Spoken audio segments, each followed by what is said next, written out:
Hello बच्चों, mister mathematics में आपका स्वागत है। जिन बच्चों ने अभी तक चैनल सब्सक्राइब नहीं किया है वो सबसे पहले चैनल सब्सक्राइब कर दीजिए। हेलो स्टूडेंट्स, ब्लैक बुक का सॉल्यूशन अपन कर रहे हैं। ब्लैक बुक के सॉल्यूशन में दिस इज़ ब्लैक बुक में अपन फंक्शंस के सॉल्यूशन कर रहे थे। कैलकुलस का अपन सॉल्यूशन कर रहे हैं। कैलकुलस में फंक्शंस अपन कर रहे थे।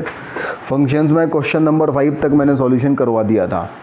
आज अपन कर रहे हैं क्वेश्चन नंबर 6 से सॉल्यूशन स्टार्ट। तो क्वेश्चन नंबर 6 नोट कीजिए। क्वेश्चन नंबर 6 के बारे में अगर अपन देखें तो बोला गया है कि एक फंक्शन दिया हुआ है f r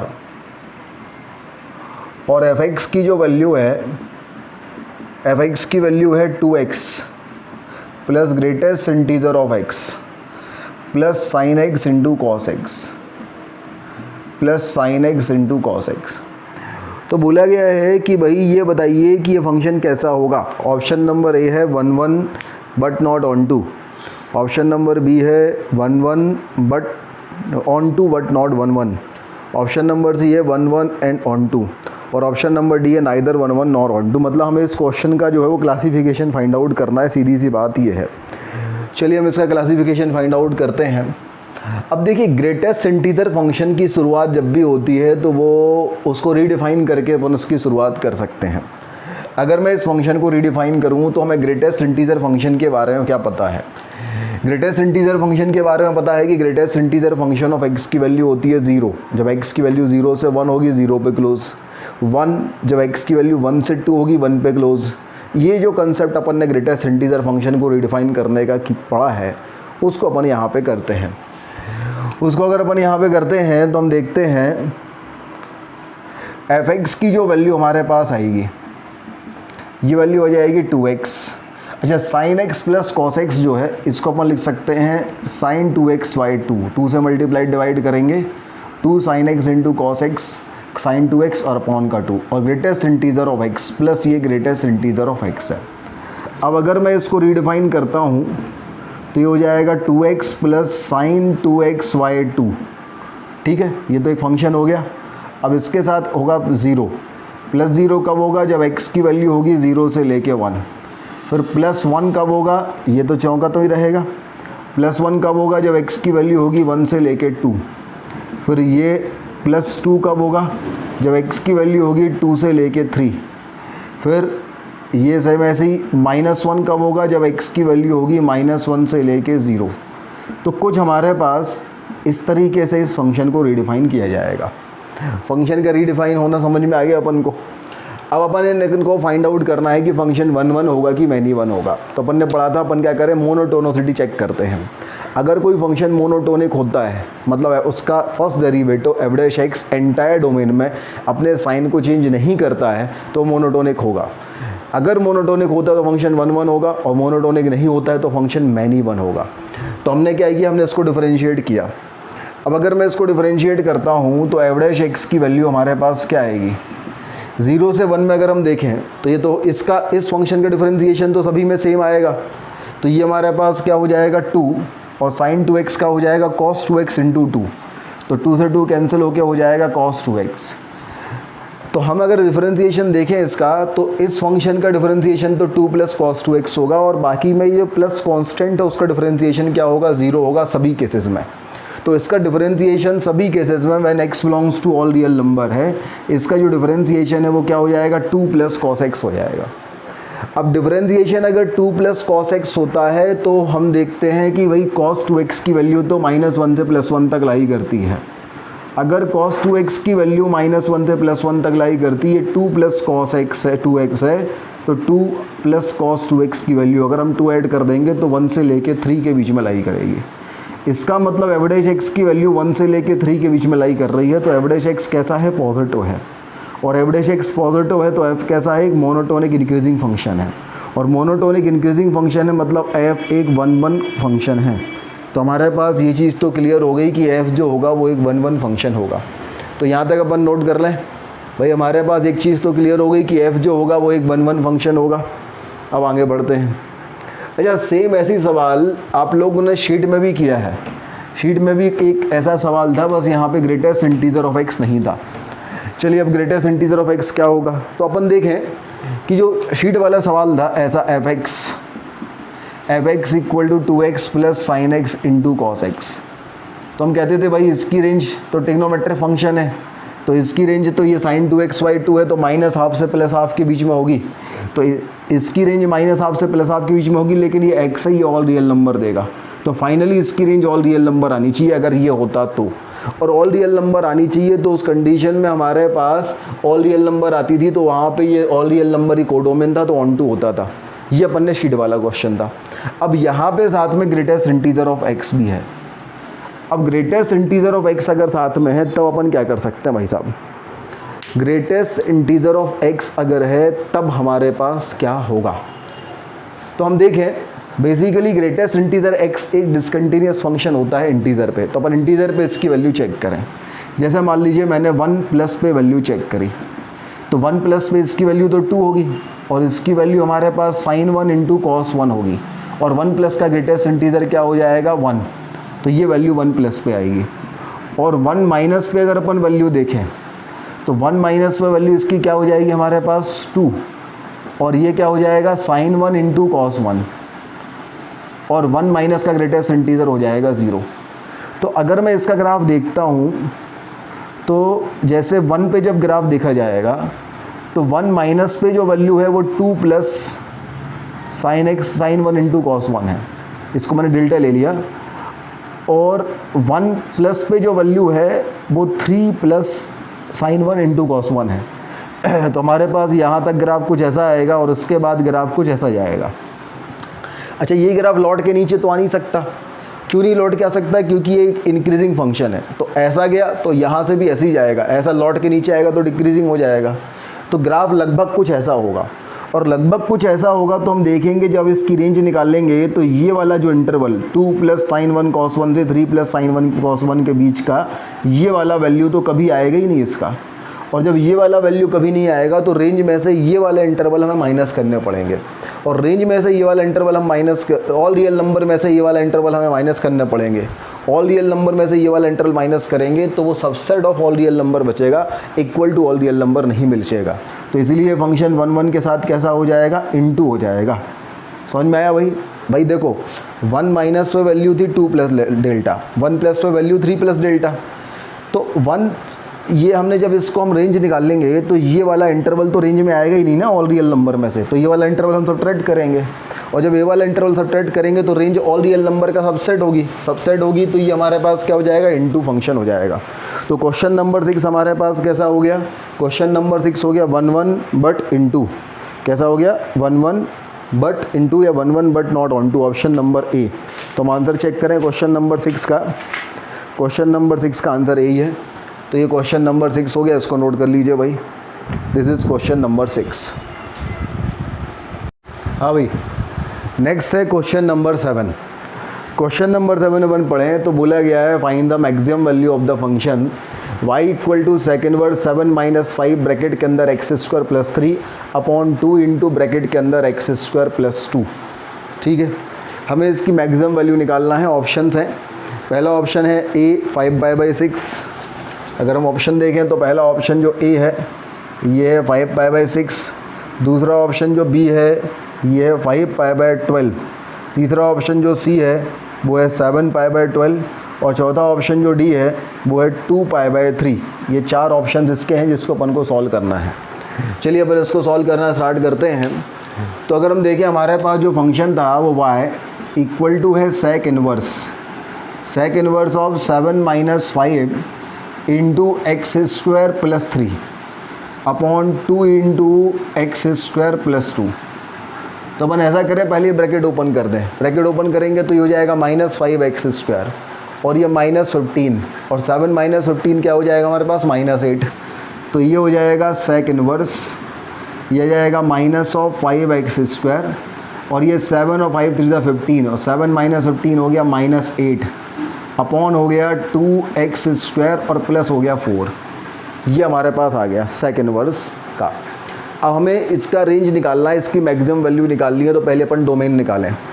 तो डोमेन निकालने के लिए अपन को पता है कि अगर y equal to sec inverse x होता है तो इसका डोमेन अगर देखें तो x की वैल्यू होती है माइनस इन्फिनिटी से लेके -1 यूनियन 1 से लेके इन्फिनिटी, मतलब x is less than equal to -1 और x is greater than equal to 1, ये इसका डोमेन होता है। तो पहले अपन डोमेन निकाल लें। तो ये हमारे पास आ जाएगा -5x² minus of 8 upon 2x² plus 4 is less than equal to -1। अगर मैं माइनस से मल्टीप्लाइड कर देता हूँ तो ये हो जाएगा 5x² plus 8 upon 2x² plus 4 is greater than equal to 1। अब इस 1 का हम यहाँ ट्रांसफ़र कर दें तो ये हमारे पास आ जाएगा 5x² plus 8 upon 2x² plus 4 -1 is greater than equal to 0। तो ये चला गया तो 5x² माइनस 2x² आ गया 3x² और 8 माइनस 4 आ गया 4 अपॉन आ गया 2x² plus 4 is greater than equal to 0। तो हम देख सकते हैं x² तो हमेशा पॉजिटिव रहेगा, तो ये पूरी चीज़ ऑलवेज पॉजिटिव रहेगी, क्योंकि पॉजिटिव में 3 से मल्टीप्लाइड करो प्लस 4 करो तो भी पॉजिटिव, पॉजिटिव में 2 से मल्टीप्लाइड करो प्लस 4 करो तो भी पॉजिटिव, तो ये चीज़ ऑलवेज पॉजिटिव रहेगी। तो यहाँ से तो x बिलोंग्स टू आ गया हमारे पास ऑल रियल नंबर। तो ये पहला वाला पार्ट जो हमने जब x is less than equal to -1 वाला पार्ट सॉल्व किया है, तो यहाँ से हमारे पास x belongs to all real number आ गया।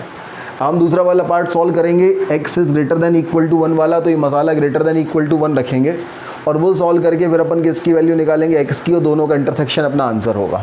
तो पहला पार्ट मैं यहाँ लिख लेता हूँ। पहली इक्वेशन हमारे पास आ गई डोमेन के लिए x belongs to all real number.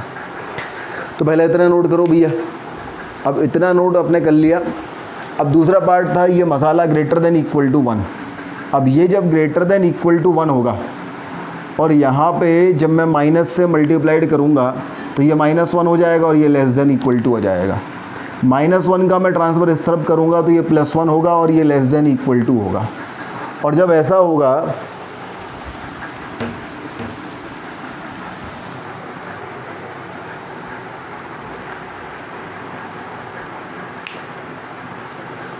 हमारे पास होगा तो ये हमारे पास हो जाएगा, ये यहाँ जाएगा तो 5 + 2 हो जाएगा 7x² और 8 + 4 हो जाएगा 12 अपॉन हो जाएगा 2x² plus 4 is less than equal to 0। अब x² हमेशा पॉजिटिव होता है, तो positive into 7 + 12 positive, positive into 2 + 4 positive, ये वाली पूरी चीज़ पॉजिटिव होगी। तो लेस देन इक्वल टू 0 अगर अपन देखें तो ना तो कभी नेगेटिव होगी ना इक्वल टू 0 होगी। तो यहाँ से ये वाले केस से हमारे पास कोई आंसर नहीं आएगा।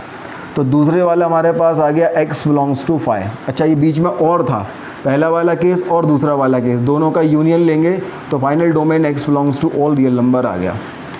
तो हमारे पास एक चीज़ क्लियर हुई कि x belongs to all real number हमारे पास डोमेन आ गया। और जब x belongs to all real number आएगा तो हमारे पास ये वाली जो चीज़ है ये क्या हो जाएगी, लेस देन इक्वल टू -1। ठीक है, चलिए तो अपन पहले यहाँ तक नोट करें। तो हमारे पास इसका डोमेन आ गया x belongs to all real number. चलिए आगे बढ़े अपन। अब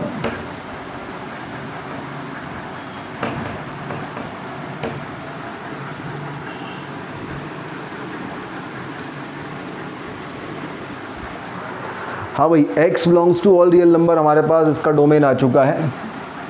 तो x belongs to all real number है तो हमें इसकी जो वैल्यू है, इसकी रेंज कहाँ से कहाँ तक होगी वो निकालना है। तो अपन ऐसा करते हैं, अपन इसको y ले लेते हैं। y इक्वल टू है -5x² - 8 अपॉन 2x² प्लस 4। हमें इस वाले y की रेंज निकालनी है, क्या होगी।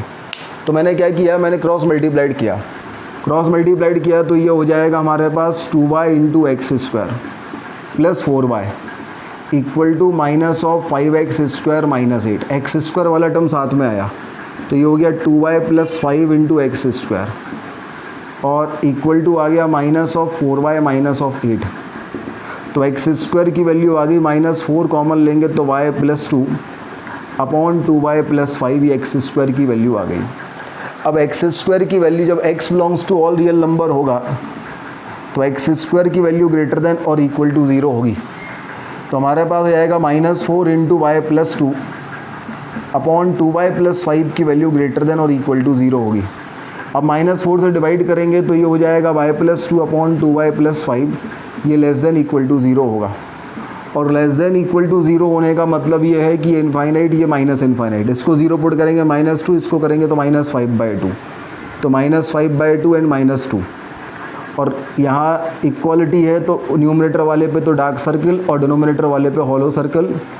तो यहाँ हमारे पास हो जाएगा पॉजिटिव नेगेटिव पॉजिटिव, हमें लेस देन इक्वल टू 0 मतलब नेगेटिव वाला पार्ट। तो यहाँ से ये जो y है इसकी वैल्यू हो जाएगी -5/2 से -2, ये -5/2 पे ओपन और 2 पे क्लोज। ये y की वैल्यू कौन से y की वैल्यू है, इस वाले y की वैल्यू है। मतलब हमारे पास ये आ गया है कि जब x belongs to all real number होगा उस कंडीशन में -5x² - 8 अपॉन 2x² + 4 की जो वैल्यू होगी ये -5/2 से -2 होगी। यहाँ तक अपन ने निकाल लिया। तो पहले यहाँ तक नोट कर लीजिए भैया, यहाँ तक आपने नोट कर लिया। अपन आगे बढ़ते हैं। तो अपन ने अब क्या देखा, अपन ने ये देखा कि जब x belongs to all real number होगा, इसका domain x belongs to all real number था, x belongs to all real number होगा तो -5x² - 8 अपॉन 2x² + 4 की जो वैल्यू है ये -5/2 से -2 होगी। तो अगर ये मसाला की वैल्यू ये है तो हमें सेक इन्वर्स मसाला की जो वैल्यू है वो क्या होगी वो निकालना है। चलिए अच्छी बात है। तो ये वाला पार्ट आपने नोट कर लिया होगा। अब मैं ये वाला सॉल्व करवा रहा हूँ। तो हम क्या करें, हम सेक इन्वर्स x का ग्राफ जाएं और सेक इन्वर्स x के ग्राफ में हम देखें कि जब x की वैल्यू -5/2 से -2 होती है तो सेक इन्वर्स x की वैल्यू क्या होती है। अब सेक इन्वर्स x के ग्राफ के बारे में बात करें तो सेक इन्वर्स x का जो रेंज होता है, जो डोमेन होगा वो क्या होगा, -∞ से -1 यूनियन 1 से इन्फिनिटी, और रेंज होता है 0 से पाई -π/2। तो हमने सबसे पहले ये बना लिया 0, ये हो गया π/2, ये हो गया पाई, यहाँ आ गया 1 और यहाँ आ गया -1। तो 0 जब x = 1 पे तो वैल्यू क्या होती है 0, और π/2 माइनस पे +∞, और x = -1 पे सेक इन्वर्स की वैल्यू पाई और π/2 प्लस पे -∞। ये हमारे पास जो है ये ग्राफ होता है सेक इन्वर्स x का। अब यहाँ पे ये x की जगह क्या है, मसाला, और ये y की जगह क्या हो रहा है, सेक इन्वर्स मसाला। और मसाले की वैल्यू कहाँ से कहाँ तक है, -5/2 से -2। तो ये -1 है, -2 और -5/2 देखें अपन कहाँ होगा, तो ये हो जाएगा हमारे पास -2 और ये हो जाएगा हमारे पास -5/2। चूँकि x की वैल्यू -5/2 से लेके केवल -2 तक हो रही है तो अपन देखें -5/2 पे ओपन था तो यहाँ पे ओपन, और -2 पे क्लोज था तो यहाँ पे क्लोज। तो ये वाला इतना ग्राफ जो है ये ग्राफ केवल आएगा, और इस ग्राफ में जो मैक्सिमम वैल्यू आएगी ये -2 पे आएगी। तो सेक इन्वर्स ऑफ -2 जो है वो इसकी मैक्सिमम वैल्यू होगी। तो अगर हम बोलें कि ओवरऑल जो y की मैक्सिमम वैल्यू हमें निकालनी थी उसकी वैल्यू क्या होगी, सेक इन्वर्स ऑफ -2 होगी। सेक इन्वर्स ऑफ -2 मतलब pi minus of sec inverse 2। अब सेक इन्वर्स ऑफ 2 की वैल्यू क्या होती है, तो कॉस में हाफ वैल्यू किसकी होती है, π/3 की। तो सेक में 2 वैल्यू किसकी होगी, π/3 की, तो ये पाई माइनस π/3, तो इसकी वैल्यू आ जाएगी 2π/3। तो y की जो मैक्सिमम वैल्यू हमारे पास आएगी वो आएगी 2π/3। 2π/3 मतलब ऑप्शन नंबर डी। तो इस क्वेश्चन का आंसर हमारे पास क्या आ गया, ऑप्शन नंबर डी। तो ये नोट कर लीजिए, ये अपन ने क्वेश्चन नंबर 7 कर लिया। आंसर चेक कर लें एक बार क्वेश्चन नंबर 7 का। तो क्वेश्चन नंबर 7 का आंसर नंबर डी बिल्कुल सही है, नोट कर लीजिए यहाँ तक। हाँ भाई, नेक्स्ट क्वेश्चन है क्वेश्चन नंबर 8। देखें, आ number of ordered pair a, b from a cross a where set a = 1 2 3 4 5 so that the function f(x) = x³ 3 + ay2 x² + bx + 10 is an integer. क्या कहा है, is an integer, is an injective, not integer, is an injective mapping, is an injective mapping for all x belongs to all real number. तो a की वैल्यू क्या होगा, a, b order pair कितने होंगे, 13 14 15 16। एक बार क्वेश्चन अपन समझ लें। The number of ordered pair a, b for all a = 1 2 3 4 5। अच्छा, तो a की वैल्यू भी इस सेट 1, a की वैल्यू या तो 1 होगी या 2 या 3 या 4 या 5, b की वैल्यू भी 1 होगी या 2 होगी या 3 होगी या 4 होगी या 5 होगी। तो ऐसे कितने कॉम्बिनेशन a एंड b के मिल सकते हैं सच दैट ये जो फंक्शन है ये एक इंजेक्टिव मैपिंग हो, 1 1 मैपिंग हो x belongs to all real number के लिए। और ऑप्शन है 13, 14, 15, 16। तो सबसे पहले ये क्वेश्चन नोट कर लीजिए, इसका स्क्रीनशॉट ले लीजिए, फिर मैं क्वेश्चन करवाता हूँ, सॉल्यूशन पे आता हूँ। चलिए अब हम इसका सॉल्यूशन करते हैं। तो भाई हमारे पास जो fx है, fx की जो वैल्यू है इस क्वेश्चन नंबर 8 में, भाई सेट A जो है इसकी वैल्यू है 1, 2, 3, 4 एंड 5, और fx की जो वैल्यू है ये है x की power 3 y 3 plus a y 2 into X square plus B X plus 10। तो ये बोला है ये एक इंजेक्टिव मैपिंग है for all x belongs to all real number. अब इंजेक्टिव मैपिंग मतलब ये फंक्शन मोनोटोनिक होना चाहिए। मोनोटोनिक मतलब एफ डैश एक्स की साइन चेंज ना हो। चलिए देखते हैं पूरे डोमेन में एफ डैश एक्स का साइन चेंज ना हो। x belongs to all real number, इसका डोमेन वैसे भी है, एफ डैश एक्स निकाला अपन ने, तो ये हमारे पास आ गया 3x स्क्वायर बाय 3, ये आ गया a बाय 2 इंटू 2x, और ये आ गया b इंटू 1 और 10 का हो गया 0, 3 से 3 कैंसिल हो गया, 2 से 2 कैंसिल हो गया। तो एफ डैश एक्स की वैल्यू हमारे पास आ गई X square plus A X plus B, F dash X आ गया। अब कंसेप्ट ये है कि भैया एफ डैश एक्स जो है, एफ कैसा है, एफ फंक्शन एक इंजेक्टिव मैपिंग है for all X belongs to all real number के लिए। इंजेक्टिव मैपिंग का मतलब ये है कि f कैसा होगा, f एक मोनोटोनिक फंक्शन होगा, मोनोटोनिक फंक्शन होगा। ये जो है एक मोनोटोनिक फंक्शन होगा, मतलब एफ डैश एक्स की वैल्यू या तो पॉजिटिव पॉजिटिव होंगी या नेगेटिव नेगेटिव होंगी। अब हम देखें यहाँ पे एक्स स्क्वायर का कोफिशिएंट है 1, 1 मतलब पॉजिटिव, तो माउथ ओपनिंग अपवर्ड होता है। अब माउथ ओपनिंग अपवर्ड में 3 केस होते हैं, या तो ये वाला या ये वाला या ये वाला। ये वाला केस होता है जब d पॉजिटिव हो, ये वाला केस होता है d 0 हो, और ये वाला केस d नेगेटिव हो। यहाँ पे फंक्शन की वैल्यू पॉजिटिव, यहाँ पे नेगेटिव, यहाँ 0 होती है, यहाँ 0, यहाँ सभी जगह पॉजिटिव, यहाँ हमेशा पॉजिटिव। तो अब अगर मुझे मोनोटोनिक फंक्शन लेना है तो ऐसा तो पॉसिबल है ही नहीं कि F dash x always negative हो, क्योंकि जब भी नेगेटिव होगा तो एक थोड़े से पार्ट में नेगेटिव होगा। तो ऐसा हो सकता है कि always greater than equal to 0 हो for all x belongs to all real number के लिए। अब ग्रेटर देन इक्वल टू 0 कि for all x belongs to all real number के लिए, तो d इक्वल टू 0 में हो रहा है या d लेस देन 0 में हो रहा है। तो इसका जो d है वो हमेशा लेस देन इक्वल टू 0 होना चाहिए। अब अगर मैं इसकी d की बात करूँ तो b स्क्वायर माइनस 4a से d की वैल्यू आ गई a स्क्वायर माइनस 4b, ये लेस देन इक्वल टू 0 होगा।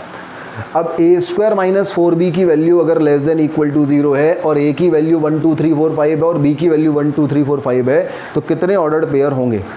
तो हमने जैसे मान लीजिए ये पहले इतना अपन नोट कर लें, है ना, यहाँ तक समझ में आया भैया।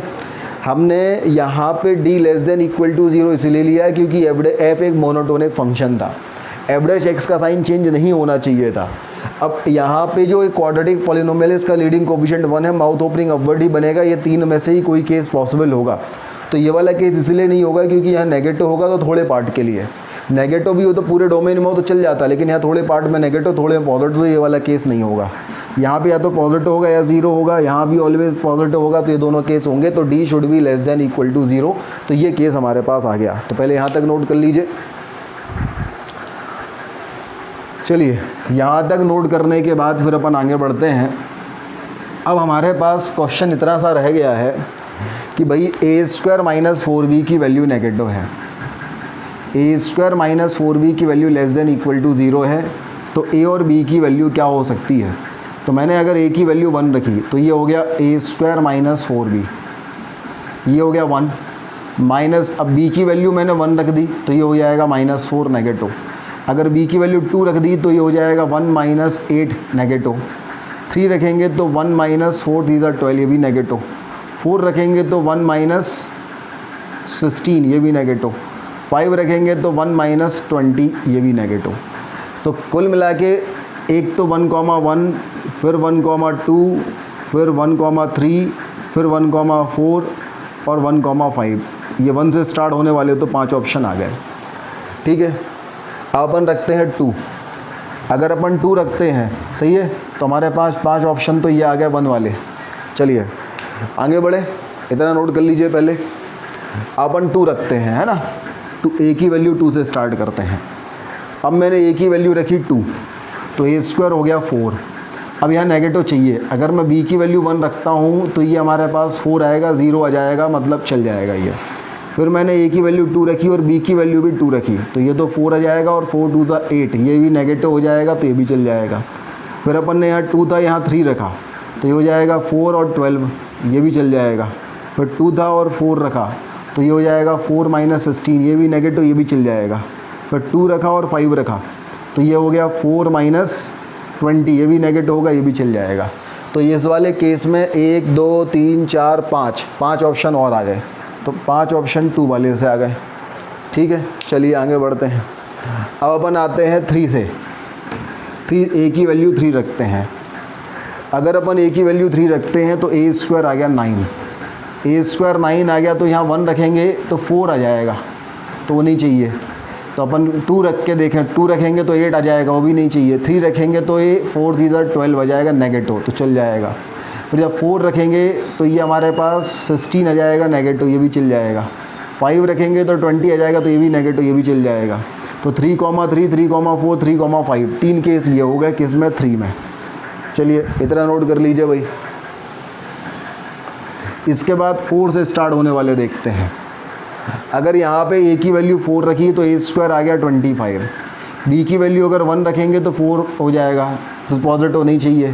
2 रखेंगे तो 8 नहीं चाहिए। 3 रखेंगे तो 12 नहीं चाहिए। 4 रखेंगे तो 16, है ना।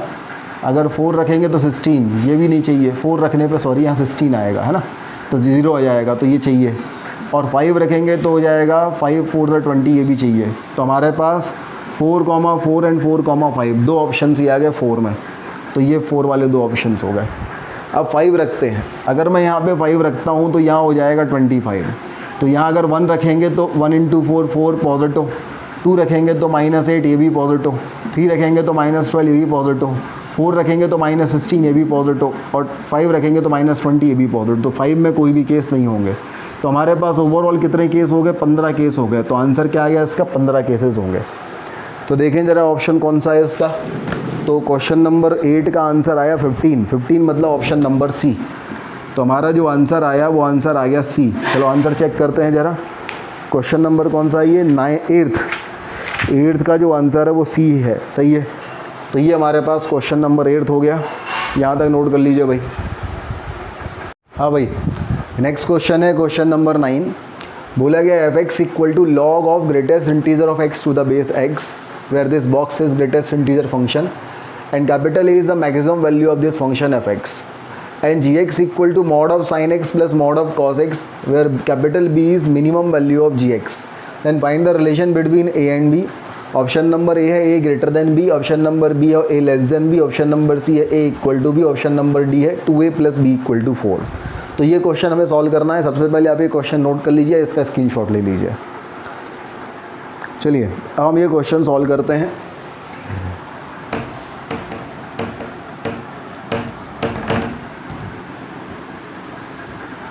क्वेश्चन नंबर 9 में हमारे पास जो फंक्शन f(x) है, ये फंक्शन है log of greatest integer of x to the base x। तो हमारे पास हमें पता है कि log जब डिफाइन होता है जब नंबर पॉजिटिव हो, बेस पॉजिटिव हो, बेस नॉट इक्वल टू 1 हो। तो हमारे पास x should be greater than 0, x should not be equal to 1, ये बेस से आ गया। और greatest integer x should be greater than 0, ये नंबर से आ गया। अच्छा, अब ग्रेटेस्ट इंटीजर x की वैल्यू जो है वो इंटीजर होती है, तो 0 से बड़ी इंटीजर होगी तो पहली इंटीजर क्या होगी? 1, फिर क्या होगी? 2, फिर क्या होगी? 3, फिर क्या होगी? 4। तो हम ये कह सकते हैं greatest integer x should be greater than equal to 1, क्योंकि इंटीजर ही जब होना है तो 0 के बाद अगली इंटीजर 1 ही होगी। 0 से 1 के बीच में तो कुछ होगा नहीं। तो greatest integer x is greater than equal to 1। अब ग्रेटेस्ट इंटीजर x की वैल्यू अगर ग्रेटर देन इक्वल टू 1 है तो उस कंडीशन में x की जो वैल्यू है वो कहाँ से कहाँ तक होगी? 1 से लेके इन्फिनिटी तक होगी। वही 1 पे वैल्यू 1 से लेके 2 तक हो जाएगी, 1 फिर 2 से लेके 3 तक 2, इस तरीके से अपन करेंगे तो 1 से इन्फिनिटी होगी। अच्छा, अब यहाँ पे x should not be equal to 1, तो ये 1 पे हमारे पास x should not be equal to 1 है, तो हमारे पास 1 पे ओपन इंटरवल आएगा, तो x की वैल्यू आ जाएगी 1 से लेके इन्फिनिटी 1 पे ओपन। ये इसका डोमेन आ गया भाई साहब। तो ये इसका डोमेन आ गया, हमें इसकी रेंज निकालनी है। चलिए रेंज निकालते हैं अपन। अब यार ऐसा है, रेंज तो निकल सकती है केवल जब अपन ग्रेटेस्ट इंटीजर को डिफाइन करें। तो ग्रेटेस्ट इंटीजर को मैंने डिफाइन किया, मैंने कहा भैया जब x की वैल्यू 1 होगी मान लीजिए, है ना, तो f ऑफ 1 की अगर मैं वैल्यू निकालता हूँ, ठीक है, तो f ऑफ 1 की वैल्यू निकालूंगा तो ये हमारे पास आ जाएगा log ऑफ 1, और 1 तो हो ही नहीं सकता, 1 तो डिफाइन ही नहीं है। तो मैं f ऑफ 2 से बात करूँ, चलिए f ऑफ 2 की वैल्यू निकालूँ तो f ऑफ 2 और यहाँ पे भी 2, तो ये तो आ गया 1। फिर मैंने 2 से बड़ा कोई भी नंबर रखा 2 प्लस, तो ये आ गया log of greatest integer of 2 plus to the base 2 plus, तो ये जाएगा log of 2 to the base 2 plus. तो हम देखें भाई 2 प्लस 2 से बड़े नंबर का पावर क्या लगाऊं कि आंसर 2 आए, तो 2 से बड़े नंबर का पावर में 2 प्लस का पावर 1 करोगे तो 2 प्लस आएगा, हमें उससे कम चाहिए है, तो इसका आंसर जो है वो क्या आएगा 1 माइनस आएगा। तो 2 प्लस पे वैल्यू ये आ गई।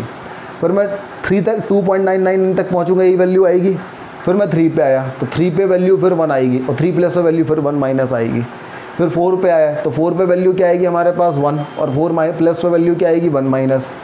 5 पे वैल्यू आ गई 1, 5 माइनस 5 प्लस पे वैल्यू आ गई 1 माइनस। तो जब मैं x की वैल्यू 1 से लेके इन्फिनिटी में कोई भी इंटरवल पुट कर रहा हूँ तो उस कंडीशन में इसकी मैक्सिमम वैल्यू 1 आ रही है।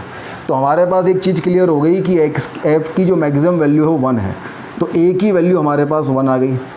तो यहाँ तक क्लियर हो गया कि a की वैल्यू 1 है। मैं यहाँ लिख लेता हूँ भैया a इक्वल टू 1, तो इतना नोट कर लीजिए a इक्वल टू 1, ये पहला पार्ट हो गया। अब हमसे बोला गया है gx की वैल्यू है mod of sine x plus mod of cos x, तो उसकी मिनिमम वैल्यू निकालना है। क्या कहा है भैया, g की वैल्यू है mod of sine x plus mod of cos x। तो मैंने कहा भैया जो gx है इसकी वैल्यू है साइन x का मॉड प्लस कॉस x का मॉड।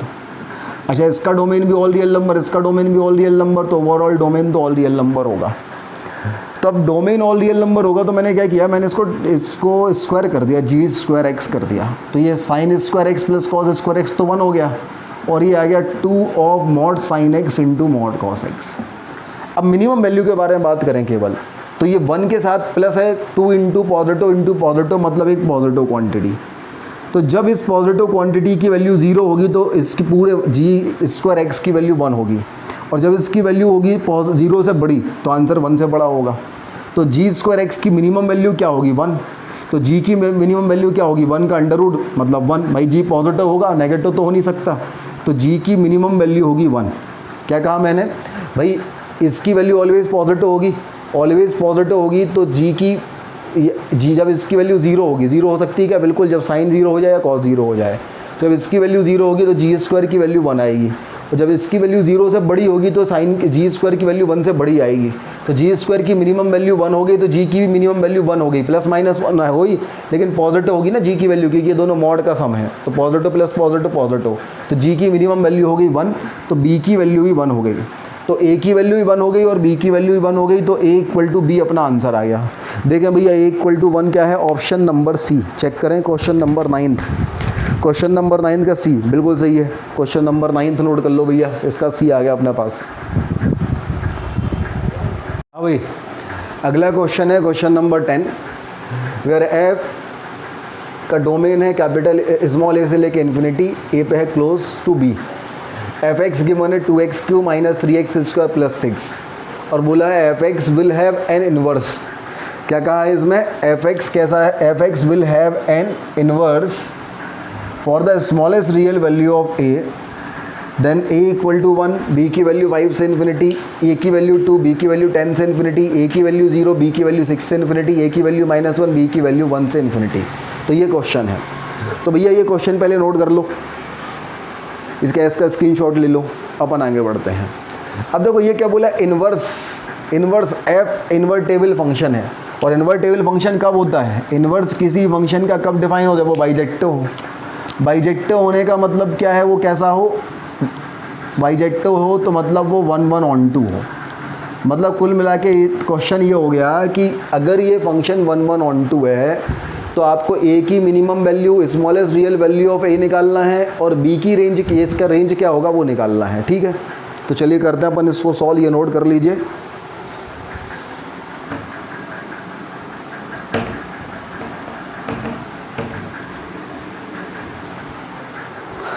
क्वेश्चन नंबर 10 देखिए भाई। क्वेश्चन नंबर 10 में हमारे पास जो f है ये है a से लेके इन्फिनिटी टू b, और fx की जो वैल्यू है, fx की वैल्यू है 2 इंटू एक्स का power 3 minus of 3 into x का पावर 2 प्लस 6। बोला गया है it will have N inverse, मतलब ये कैसा हो जाएगा कि इन्वर्टेबल होगा। इन्वर्टेबल अगर fx का इन्वर्स है मतलब f एक बाइजेक्टो फंक्शन है। बाइजेक्टो फंक्शन है मतलब ये 1 1 भी है एंड ऑन टू भी है, और 1 1 ऑन टू का मतलब ये है कि भाई ये इसका जो है ये मोनोटोनिक होना चाहिए, और ऑन टू मतलब इसकी जो रेंज है वो b होगी। चलिए देखते हैं हमारे मन में जो विचार आ रहा है, हम पहले वही करते हैं। भाई ये हमारे पास 2x³ minus 3x square plus 6 है। मैं इसकी मोनोटोनिसिटी चेक करता हूँ डिफरेंशिएशन से। तो ये हमारे पास आ जाएगा 6x square minus of 6x plus of 6। अगर हमारे पास यही आएगा ना भैया 6x स्क्वायर माइनस 6x, 6 का डिफरेंशिएशन 0, 6x अगर कॉमन लेंगे तो अंदर आएगा x माइनस 1।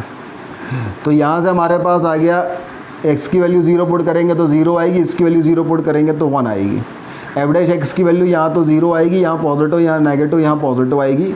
तो ये फंक्शन यहाँ इंक्रीजिंग होगा, फिर डिक्रीजिंग होगा, फिर इंक्रीजिंग होगा। तो मैं ऐसा करता हूँ इसका एफ एक्स का ग्राफ ही बना लेता हूँ। तो एफ लीडिंग कोफिशिएंट है पॉजिटिव, तो एफ ऑफ माइनस इन्फिनिटी की वैल्यू तो माइनस इन्फिनिटी होगी, और एफ ऑफ प्लस इन्फिनिटी की वैल्यू इन्फिनिटी होगी। एफ ऑफ 0 की वैल्यू निकाल लेंगे तो 6 होगी, और एफ ऑफ 1 की वैल्यू निकाल लेंगे तो 2 + 6 8 - 3 5 होगी। चलिए हम इसका ग्राफ बनाते हैं, पहले इतना नोट कर लीजिए भैया। अब हम इसका ग्राफ बनाते हैं। तो ग्राफ बनाने के लिए हमने क्या किया,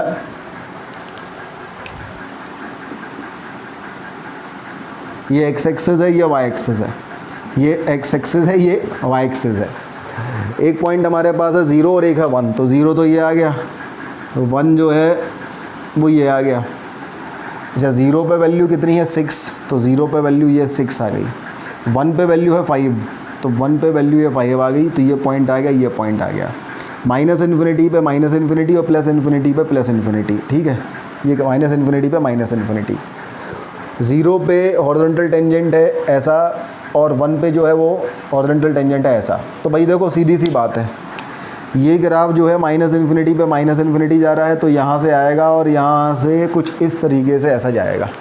यही पॉसिबिलिटी है, ये इसका ग्राफ होगा। अब अगर ये इसका ग्राफ होगा, अब हम आगे बढ़े। बोला गया है कि a से लेके इन्फिनिटी में जब x की वैल्यू जो है वो a से लेकर इन्फिनिटी है, तो x की वैल्यू अगर a से लेके इन्फिनिटी है तो ये फंक्शन मोनोटोनिक फंक्शन है।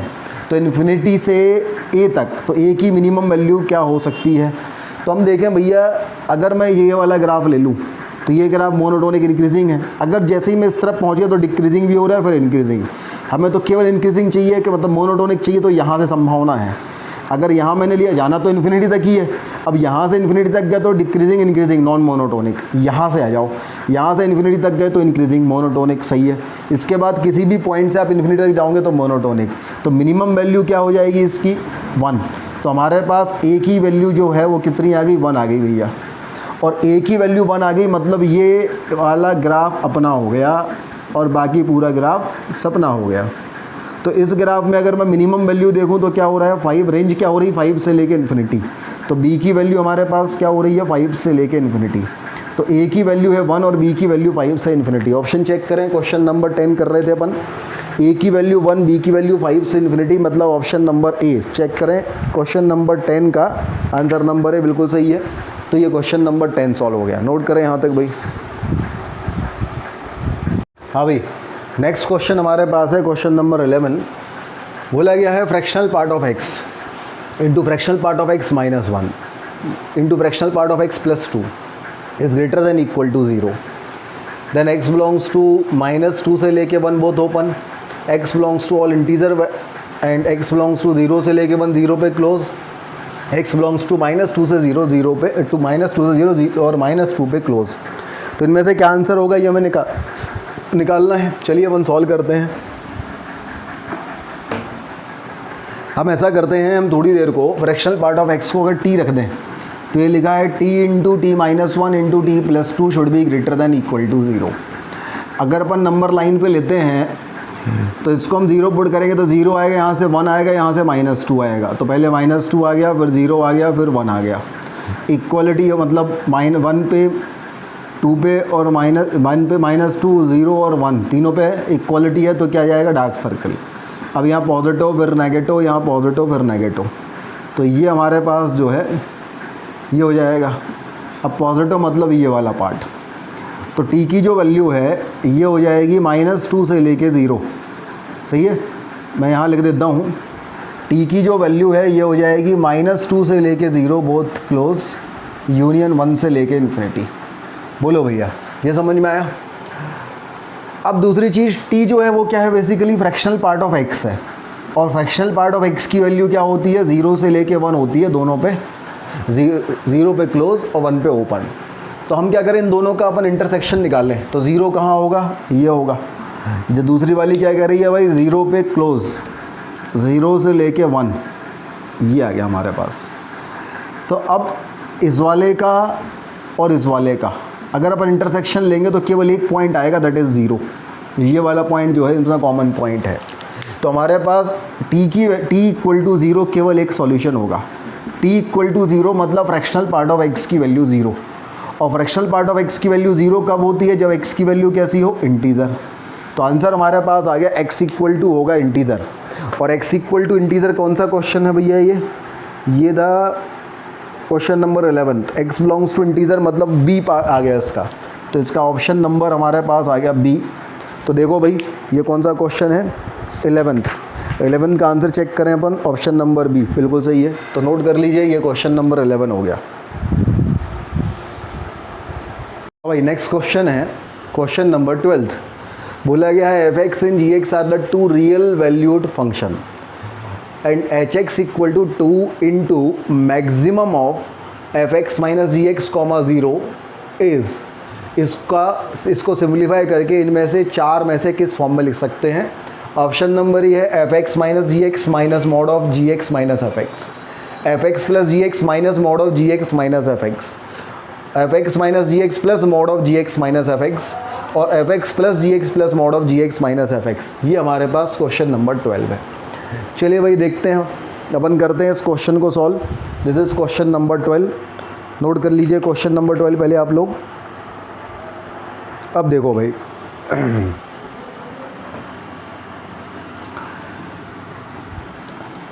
तो भाई हमारे पास f(x माइनस g(x) है ना। f(x माइनस g(x) है तो दो केस हो सकते हैं, जब f(x) is greater then g(x) हो और जब f(x) is less then g(x) हो। जब f(x) is greater then g(x) होगा तो f(x माइनस g(x) की वैल्यू पॉजिटिव होगी।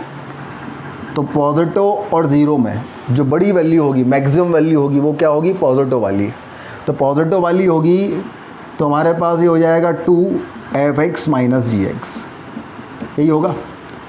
और जब f(x) is less then g(x) होगा तो f(x माइनस g(x) नेगेटिव होगा, और ये नेगेटिव और ज़ीरो, तो मैक्सिमम क्या होगा, ज़ीरो।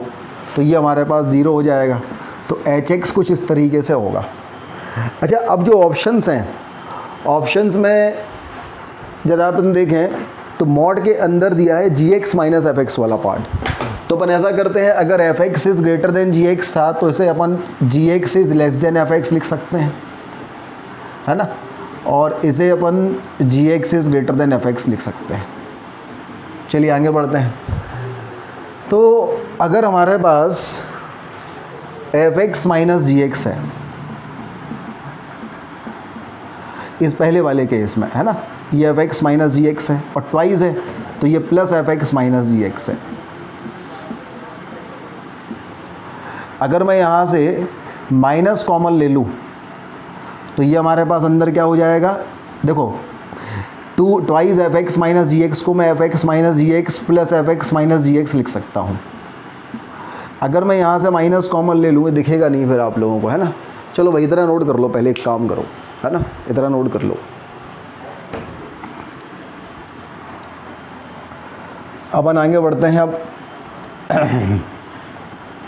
यहाँ तो यहाँ पे मैं करूँ भाई, एक चीज़ तो क्लियर है, ये स्टेप, इसके बाद मैं यहाँ आ रहा हूँ। तो ये हमारे पास है twice of F X minus G X, तो मैं इसको लिख सकता हूँ F X minus G X plus F X minus G X, ठीक है। और ये जो ज़ीरो है तो इसको मैं लिख सकता हूँ F X minus G X minus of F X minus G X. अब मुझे G X minus F X के फॉर्म में चाहिए, तो एच एक्स की वैल्यू हमारे पास क्या हो जाएगी, F X minus G X, minus common लूँगा तो G X minus F X, और ये हो जाएगी F X minus G X, minus common लूँगा तो plus of G X minus F X, ऐसा हो जाएगा।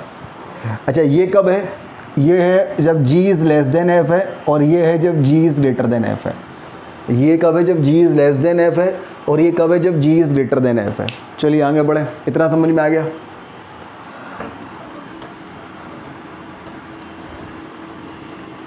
अच्छा, अगर मैं मॉड के फॉर्म में लिखूं तो जब g ग्रेटर देन f होगा तो g माइनस एफ का मॉड पॉजिटिव साइन के साथ ओपन होगा, तो ये हो गया f minus G plus mod of g minus F. क्यों, जब f g is greater than f तो g माइनस एफ पॉजिटिव, तो ये पॉजिटिव साइन के साथ ओपन होगा, तो g ग्रेटर देन f में पॉजिटिव साइन के साथ ओपन हो गया।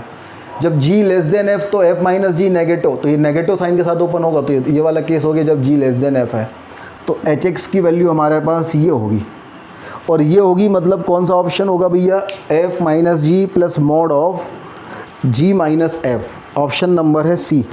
तो 12th का हमारे पास 13th है ना, 13 नहीं 12th है ना, ये 12th था 12th।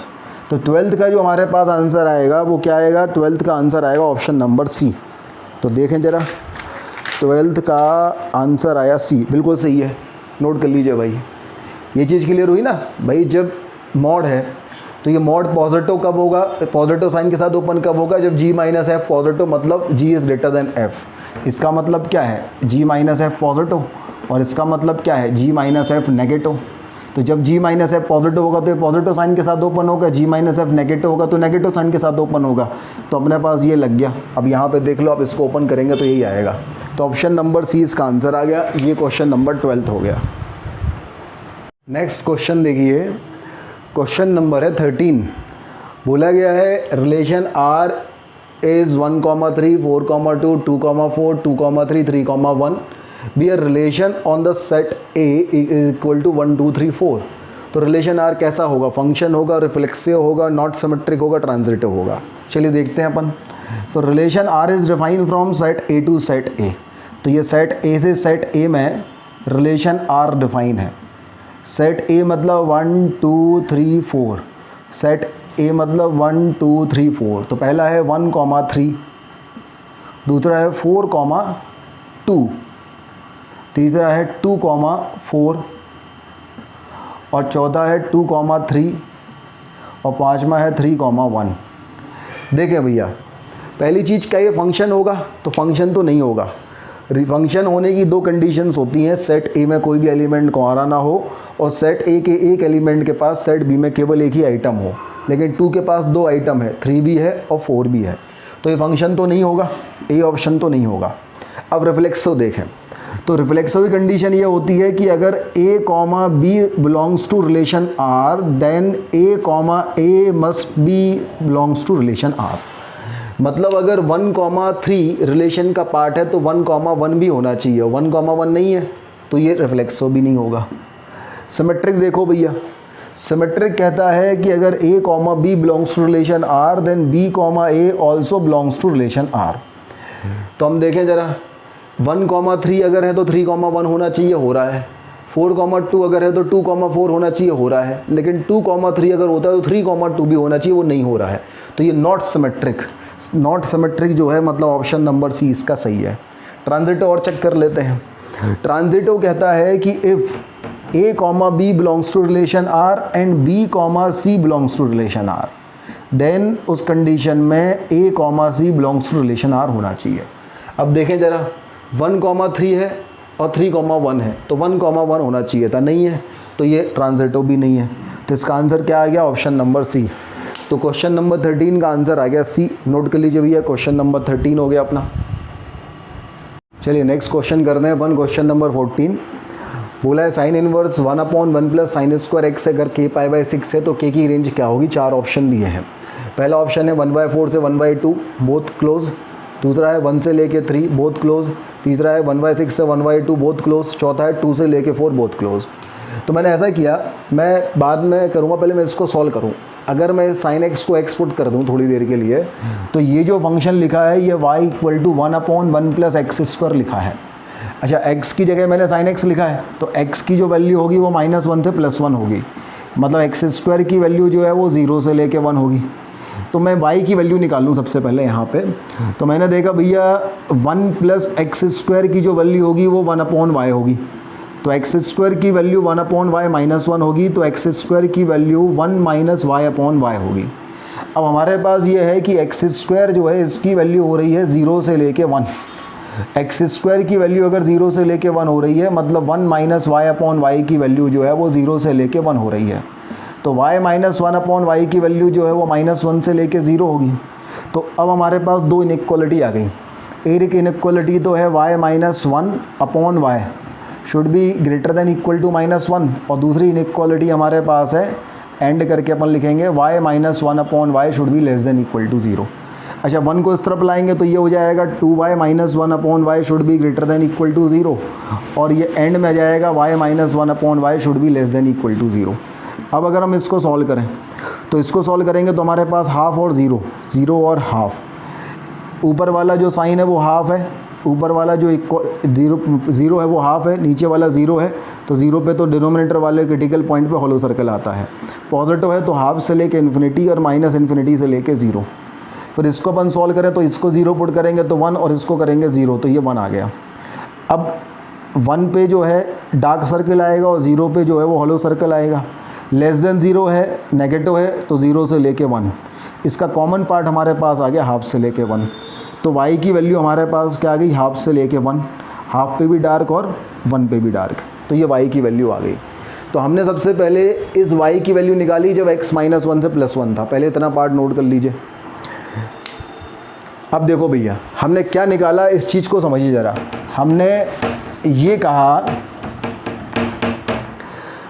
कहा कि अगर y = 1/1 + x² है, यहाँ पे अगर x की वैल्यू -1 से +1 होती है तो y की जो वैल्यू है वो हाफ से लेके 1 होगी, अपन ने ये कहा है, ठीक है।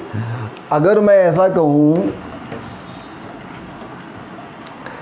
कि y की वैल्यू 1/1 + sin² x होती, तो यहाँ भी sin x की वैल्यू -1 से +1 हो रही है, तो y की वैल्यू यहाँ भी हाफ से लेके 1 होगी, बहुत क्लोज, सही बात है। तो यहाँ से हमारे पास ये आ गया कि 1/1 + sin² x की जो वैल्यू है वो कहाँ से कहाँ तक होगी, हाफ से लेके 1 होगी। अब इस पूरे आइटम को साइन इनवर्स के अंदर जाना है। साइन इनवर्स में जो इनपुट होता है वो -1 से +1 के बीच में होना चाहिए, तो हाफ से लेके 1 -1 से +1 के बीच में है, कोई दिक्कत नहीं है। तो यहाँ से हमारे पास ये आ गया कि 1/1 + sin² x जो है इसकी वैल्यू हो जाएगी हाफ से लेके 1। हम तीनों तरफ साइन इनवर्स अप्लाई करें। साइन इनवर्स एक इंक्रीजिंग फंक्शन होता है क्योंकि साइन इनवर्स x का डिफरेंशिएशन पॉजिटिव होता है, 1/√1 - x²। मैं तीनों तरफ अगर साइन इनवर्स अप्लाई करता हूँ तो हमारे पास साइन ऑफ इनइक्वालिटी में कोई चेंज नहीं होगा, क्योंकि साइन इनवर्स तो एक इंक्रीजिंग फंक्शन होता है। तो ये हमारे पास आ गया कुछ इस तरीके से। तो यहाँ से हमारे पास इसकी वैल्यू क्या है, k π/6, और साइन इनवर्स हाफ क्या हो जाएगा, π/6, और साइन इनवर्स 1 क्या हो जाएगा, π/2। इसको सॉल्व करेंगे तो k की वैल्यू हमारे पास हो जाएगी 1 से लेके 3, तो k बिलोंग्स टू हमारे पास हो जाएगा 1 से लेके 3, ये आंसर आ जाएगा। और ये कौन सा ऑप्शन है, बी। तो आंसर हमारे पास बी आ गया क्वेश्चन नंबर 14 का। आंसर चेक करते हैं अपन क्वेश्चन नंबर 14 का, तो 14 का ऑप्शन बी बिल्कुल सही है। नोट कर लीजिए, क्वेश्चन नंबर 14 हो गया भैया। हाँ भाई, नेक्स्ट क्वेश्चन देखिए, क्वेश्चन नंबर 15 बोला गया real valued function f(x) satisfying the functional equation f(x - y = f(x × x y minus of f(a - x) into f(a + y), where a is a given constant and f of 0 = 1, then f of 2a - x की value किसके equal होगी, -fx + fx, fa + fa - x and f of -x। चलिए करते हैं अपन इसको solve. तो अपन ऐसा करते हैं, इसको अपन को सॉल्व करना है। सबसे पहले अपन ऐसा करते हैं, यहाँ पे अपन पुट कर देते हैं y की वैल्यू 0।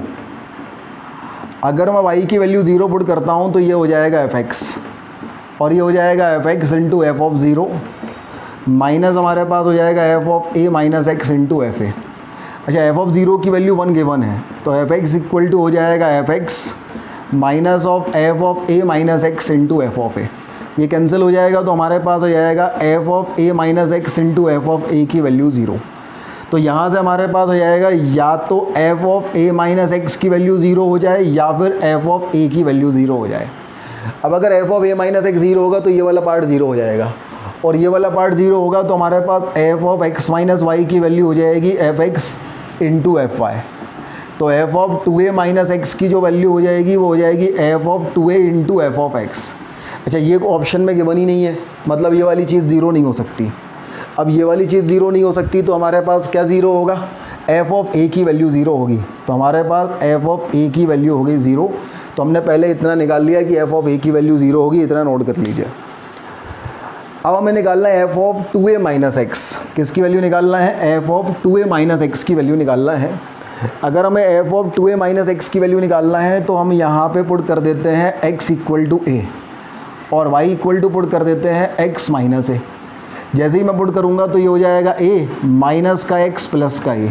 तो यहाँ आ जाएगा F of 2a minus x. ये हो जाएगा F of a into F of x minus A. F of x की जगह ये पुट किया तो 0 और y की जगह x माइनस ए पुट करेंगे तो a से ये कैंसिल एफ एक्स। अच्छा, एफ ऑफ ए की वैल्यू क्या है 0, तो ये वाली पूरी टर्म 0। एफ ऑफ 0 की वैल्यू है 1, तो आंसर हमारे पास क्या आ गया, minus F X. Minus F x मतलब क्वेश्चन नंबर 15 का आंसर हमारे पास आ गया ए। नोट कर लो भाई। तो इस तरीके से हमने आज क्वेश्चन नंबर 15 तक सॉल्व किया। क्वेश्चन नंबर 6 से 15 नेक्स्ट क्लास में अपन आगे पढ़ेंगे। चलिए मिलते हैं, थैंक यू।